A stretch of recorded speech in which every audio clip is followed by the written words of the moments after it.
The Nightshark is one of, if not the most armored vehicle that you can own and purchase in GTA Online, and I can guarantee that almost every single GTA Online player has been combated by one of these before, whether you're attacking somebody and they run off into this, or you are the one getting attacked. But this vehicle has one weird flaw that doesn't really make sense to me, but it also has a lot of pros that makes this vehicle really worth buying. In today's video, I'm going to go over some pros and cons about the Nightshark and whether or not you should ultimately purchase one. Starting off, the price. The price is awesome for this car. Right now, it is 30% off and you can get it for $871,500, whereas normally it is $1,245,000. But still, for $1,245,000, it's a really good price for this vehicle. Now, another good thing with the Nightshark is you can just bring it into any normal vehicle workshop like LS Customs or your office garage one, and you can just upgrade it there. It does not require a mobile operations center or a vendor vehicle workshop, which is very nice, as a lot of people who own gun running vehicles or any of other ones are very restricted on what they can upgrade, not only because they don't own a vehicle workshop in one of the two, but also because the bunker research and the Nightshark does not require any bunker research to, get anything. It also comes equipped with dual front mounted machine guns already, so you don't have to put those on. It already comes with them. But upgrades are normal, armor, engine, all that stuff. But you can also add armor plating. You can add armor plating onto the hood, the sides. You can also add like headlight covers and stuff, but you can also add window plating, and the window plating is a little controversial, so we'll touch on that near the end. But first, let's get into some advantages of this vehicle. The Nightshark is one of the most armored vehicles when it comes to explosives. It can take 4 sticky bombs with the 5th blowing it up, but when somebody is in it, it can take 8 sticky bombs to destroy it. So that's always been the case with a lot of things in GTA Online where, when somebody's in it, it will take more to blow it up. This can also take 25 missiles from the oppressor. And if you don't know, the oppressor can only hold 20 missiles. So the person who is, trying to blow you up with the oppressor will have to go back and restore their missiles before coming out and blowing you up again. As for the windows, these armor platings on the front actually do something. The windows will, they're a little bit bulletproof, but the armor plating on the front will, actually do something. It will actually protect you. But when it comes to the side and the back ones, they're purely there for cosmetic. You can still be shot through just like that. And you can also be shot through the side just from there. So the sides and the front of the armor plating are just purely cosmetic, which makes this kind of funny because the windows aren't actually bulletproof, and putting this armor plating on is pretty much just cosmetic. So in, classic Rockstar fashion, they make a vehicle that takes a buttload of missiles, but still, can't have bulletproof windows. But the biggest downside to these armor plating windows is the fact that it locks you to only the front mounted machine guns, which, I guess would make sense. But you can't even use like your SMG or pistol.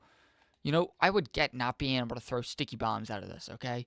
But you can't even use an SMG. You're stuck to the 2 front-mounted machine guns, which makes absolutely no sense to me why, these would even be an option to put on at this point. First off, they don't offer any protection. And then second, you're telling me you're stuck to only the front mounted machine guns. And that's why I recommend just taking the armor plating off for the windows at all. The windows are, they're still going to have the same resistance as, they would if they have, the armor plating on it. And the armor plating also restricts you because now you'll see that if I get in and I don't want to use machine guns, I can actually press X and I can use everything. I can use my SMG and, I can throw bombs out, which means if somebody is in like a turret or chasing me behind me, I can simply just throw a sticky bomb behind me and blow them up. I think that is one of the biggest mistakes that people make with this vehicle is by putting that armor plating on. So please, when you buy this, if you do not put that armor plating on. The Nightshark is also extremely quick for what it is. For an armored vehicle, it has decent speed. It also has really nice handling, and its off-road capabilities are also very good.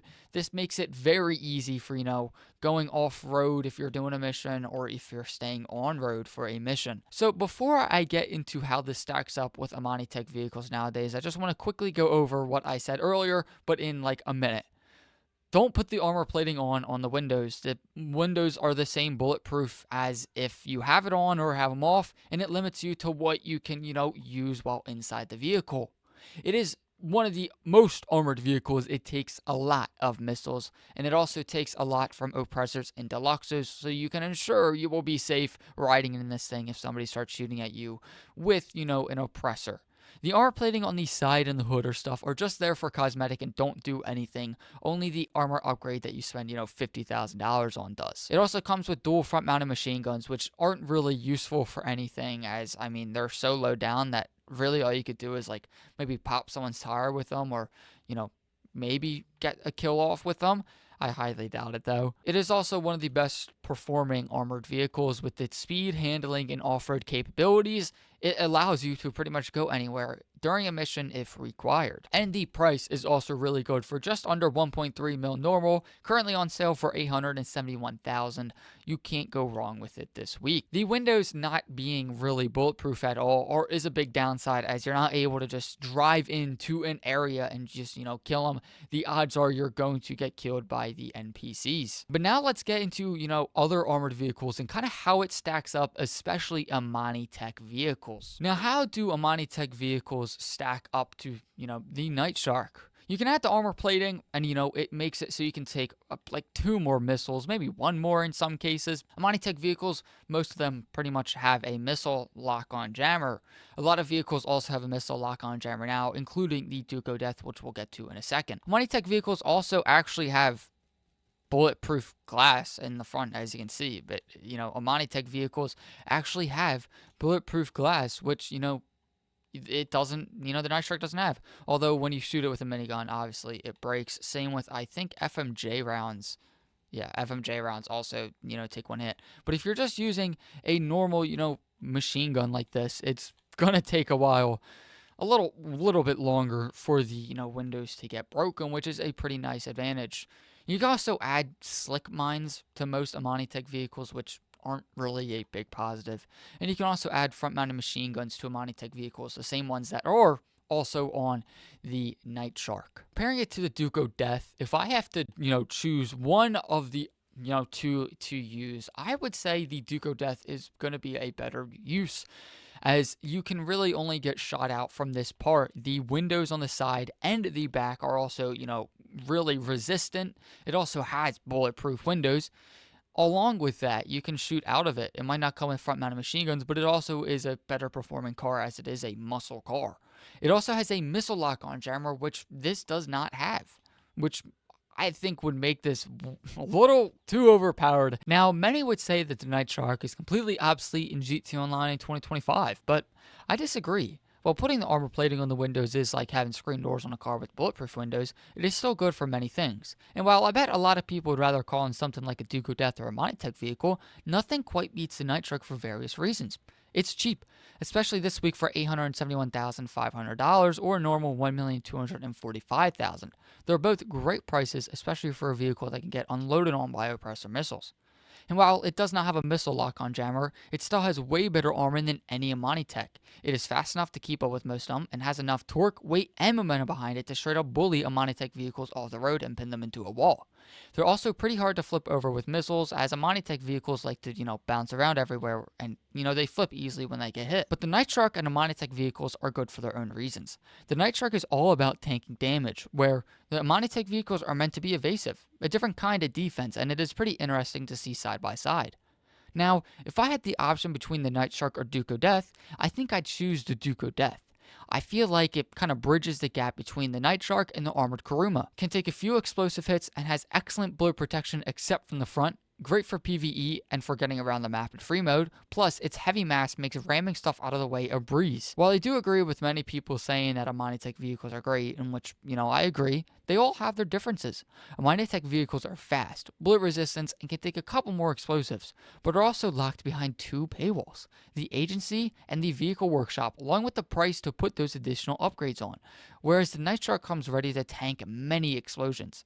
Any option is great, but the Nightshark will never let you down, especially if someone is spamming rockets at you. Just keep in mind that the windows are not bulletproof, so, if you want something with bulletproof windows, I'd say stay away and choose something else. But there are many great options, and you won't go wrong with any one you get. But that will do it for this video. If you enjoyed and want to see more, make sure to hit that subscribe button and like button, as it does mean a lot to me. Comment down below, and I'll see y'all in the next one. Peace out.